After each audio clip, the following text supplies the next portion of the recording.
GeM TV நேயர்கள் அனைவருக்கும் வணக்கம். நான் உங்கள் விஜய் ஸ்ரீஜா. இன்னைக்கு சினிமா சம்பந்தப்பட்ட பல கேள்விகளுக்கு பதில் சொல்றதுக்கு நம்ம கூட வலைபேச்சு அந்தனன் சார் இருக்காங்க. வணக்கம் சார். வணக்கம். எப்படி இருக்கீங்க? நல்லா இருக்கேன். இப்போ சூர்யா சார் மும்பைல செட்டில் ஆயிட்டாரு, அதுக்கு காரணம் ஜெய்பீம் படத்தோட பிரச்சனை தான் அப்படின்ற மாதிரி பல விஷயங்கள் சொல்றாங்க. அது உண்மையா சார்? ஜெய்பீம் படத்தில் அப்படி ஒன்றும் அவர் படத்தில் ஒரு காலண்டர் இருந்துச்சு, அது எங்கள் ஜாதியை இழிவுபடுத்துறதா இருக்குன்னா அவங்க ஒரு பிரச்சனையை ஸ்டார்ட் பண்ணாங்க.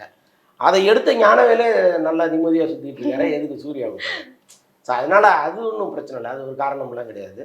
அவர் மும்பைக்கு போனது அவருடைய பர்சனல். அவருடைய ஒய்ஃப் அவங்க அம்மாவுக்கு உடம்பு சரியில்லை, அவங்க கடைசி காலத்தில் நான் அவங்களோட இருக்கணும்னு ஆசைப்பட்டாங்க. இப்போ அவங்க மட்டும் தனியாக போய் இருக்க முடியாது, குழந்தைகளை கூப்பிட்டு போயிட்டு நான் அங்கே ஸ்கூலில் சேர்த்துறேன்ட்டு போயிட்டாங்க. இப்போ குழந்தையும் மனைவியும் போன பிறகு அப்புறம் இவர் மட்டும் இங்கேருந்து என்ன பண்ண போகிறாரு? சரி நானும் வரேன்னு இப்போ அங்கே போயிட்டாரு. இப்போ அங்கே போனவங்களுக்கு இந்தி படத்தில் நடிக்கணுங்கிற ஒரு ஆசை வந்துருச்சு ஜோதிகாவுக்கு. அங்கேயே படங்களை தயாரிக்கணுங்கிற அளவுக்கு போயிட்டாங்க அவங்க. அப்போ சூர்யாவும் நீங்கள் மட்டும் ஏன் சும்மா இருக்கீங்க, நீங்கள் ஹிந்தி படம் நடிங்கன்னு ஒரு படம் கமிட் பண்ணி விட்டாங்க. ஒரு ஹிந்தி படம் ஸ்டார்ட் பண்ணி ஒரு வாரம் ஷூட்டிங் முடிச்சிருச்சு. இப்போ ஒரு வாரம் ஷூட்டிங் முடிஞ்சிருச்சு. இப்போ அவர் ஒருவேளை அந்த படம் பெரிய ஹிட் ஆயிடுச்சுன்னா ஹிந்திலையும் கான்சன்ட்ரேட் பண்ணுவார். ஸோ இதெல்லாம் இருக்குது. இப்போ அவர்கிட்ட நீங்கள் ஏன் மும்பை போயிட்டீங்க அப்படின்னா, நான் மும்பையில் குடியிருக்கெல்லாம் போகலங்க, என்னுடைய ஒய்ஃப் அங்கே போயிருக்காங்க, நான் போயிருக்கேன், அவ்வளோதான். நான் மற்றபடி இருக்கிறது சென்னையில் தான் அவர் சொல்கிறாரு. எல்லாத்தையும் தாண்டி மும்பைக்கும் சென்னைக்கும் 1 மணி நேரமாக ஃப்ளைட்டு, அப்புறம் அது ஒரு பெரிய தூரமாக ஒன்றுமே இல்லை. Okay sir. அதே மாதிரி அங்கே பிஸ்னஸ் நிறைய பண்ணிட்டு இருக்காரு சூர்யா சார் அப்படின்ற மாதிரி சொல்கிறாங்க. அது உண்மையா இல்லை? ஆமாம், அவர் நிறைய சினிமாவை தாண்டி நிறைய பிஸ்னஸ் பண்ணிகிட்டு இருக்காரு. ஸோ அதனால தான் சினிமாவில் அவருடைய கான்சன்ட்ரேஷனை குறைஞ்சி போச்சுன்னு தான் சொல்கிறாங்க. ஓகே. நம்ம இந்த கங்குவா படத்தினுடைய ஷூட்டிங்கே மாதத்துக்கு 10 நாள் தான் அவர் டேட்டு கொடுத்தாரு. வேற படத்தில் நடிச்சிட்டு இருந்தால் பரவாயில்ல, இந்த படத்தில் நடிப்பதற்கே 10 நாள் தான் டேட்டு கொடுத்தாரு. அப்போ 20 நாளும் அவர் பிஸ்னஸ்க்காக சுற்றுனது தான் அதிகம் அப்படின்னு சொல்கிறாங்க. இந்தியாவில் பல மாநிலங்களில் அவருக்கு பிஸ்னஸ் இருக்குது. Okay sir. இப்போ புறநானூறு படம் அது என்ன ஆச்சு? அதில் சூர்யா சார் இருக்காரா இல்லையா?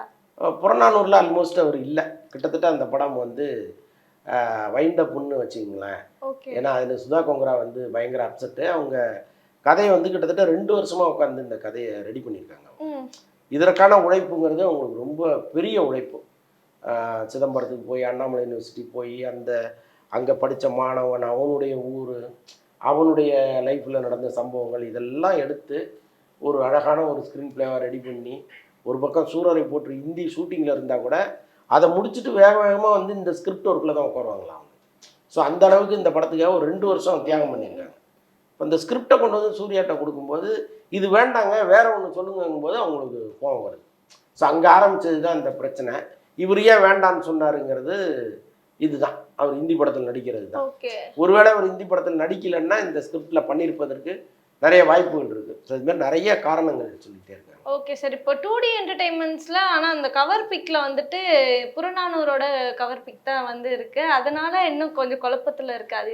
அதுதான் ஏற்கனவே இங்கே பற்றிட்டு எரியுது. நீங்கள் அதையும் எடுத்துட்டீங்கன்னு வைங்களேன், இன்னும் பெரிய பிரச்சனையாகவும் அதை பற்றி ஒரு பெரிய டாக் வரும். ஸோ அதனால அமைதியாக இருக்காங்க. Okay sir. அப்போ கங்குவா படம் ரிலீஸும் தள்ளி போகுமா சார்? கங்குவா தீபாவளி ரிலீஸ். அது world wide release. World wide சூர்யாவை தெரியுமான்லாம் கேட்காதீங்க. அவங்க பிளான் பண்ணியிருக்காங்க, வேர்ல்டு வைடு பண்ணணும்னு பிளான் பண்ணுறாங்க. முக்கியமாக இந்தியாவில் பல மாநிலங்களில் அந்த படத்தை கொண்டு போக போகிறாங்க. ஒரு அட்லீஸ்ட்டு ஒரு 10 லாங்குவேஜ்லேயாவது இந்த படத்தை முதல்ல கொண்டு போக போகிறாங்க. ஸோ அதனால் சரியான டேட்டாக பார்க்கணும். எல்லா ஏரியாவிலையுமே ஒரு ஃபெஸ்டிவல் மூடாக இருந்தால் நல்லா இருக்கும்னு பார்க்குறாங்க. தீபாவளி ரொம்ப கரெக்டாக இருக்குது. Okay sir. அதனால் தீபாவளிக்கு பண்ணுறாங்க. Okay sir. இப்போ இந்த விடுதலை பார்ட் 2க்கு அப்புறம் வெற்றிமாறன் சார் என்ன படம் பண்ணுற மாதிரி இருக்கார் சார்? வேற எங்கேயுமே போக முடியாது, ஒரு வாடிவாசல் தான். ஏன்னா தான் சார் கையில் ஒரு பெரிய சாட்டையோடு நின்றுட்டுருக்காரு. இன்னொரு படத்துக்கு போனீங்கன்னா விடவே மாட்டேன் அப்படின்ட்டு. ஏன்னா கிட்டத்தட்ட 2 வருஷத்துக்கு மேலே அவர் வெயிட் பண்ணிட்டு இருக்காரு. ஷூட்டிங் ஸ்பாட்டுக்கெல்லாம் போயிருக்காரு. விடுதலை ஷூட்டிங் ஸ்பாட்டுக்கே போய் எப்போ படம் பண்ணுறோம்லாம் கேட்டுட்டு வந்திருக்காரு. ஸோ அதனால் அந்த படத்தை முடிச்சுட்டு நேராக இதுதான் வாடிவாசல். Okay sir. பிரதீப் ரங்கநாதன் சுதா கோங்கராவோட அசிஸ்டன்ட் டைரக்டரோட டைரக்ஷனில் ஒரு படம் பண்ணுறாங்க அப்படின்ற மாதிரி சொல்லியிருக்காங்க. அதில் பிரேமலு படத்தில் நடித்த ஹீரோயின் தான் நடிக்கிறாங்கன்னு சொல்லியிருக்காங்க. அந்த படத்தை பற்றி ஏதாவது? அதான் பிரதீப் ரங்கநாதன் ரொம்ப முக்கியமான ஹீரோவாக வந்துட்டாரு.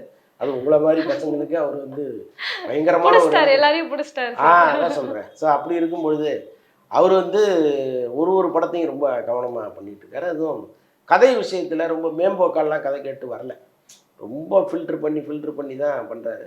அப்போ இந்த கதை வந்து அவருக்கு ரொம்ப பிடிச்சி போனதாக சொல்கிறாங்க. இது இல்லாமல் அங்கே ஏஜிஎஸ்கே அவர் படம் பண்ணி கொடுக்கணும், அடுத்தடுத்து அவரே நடித்து அவரே டைரக்ட் பண்ணுற மாதிரிலாம் அங்கே கமிட்மெண்ட்டில் இருக்கார். ஸோ அதெல்லாம் தள்ளி தள்ளி போட்டு இந்த மாதிரி படங்களில் பண்ணுறாருன்னா அப்போ இந்த படம் ஏதோ அவருக்கு ஒரு நம்பிக்கை கொடுக்குதுன்னு தானே அர்த்தம். இல்லைனா நம்மளே நடித்து நம்மளே டைரக்ட் பண்ணிப்போம், இன்னொரு லவ் டுடே கொடுத்துடலாம் அப்படின்னு அவர் நினைக்கலாம்.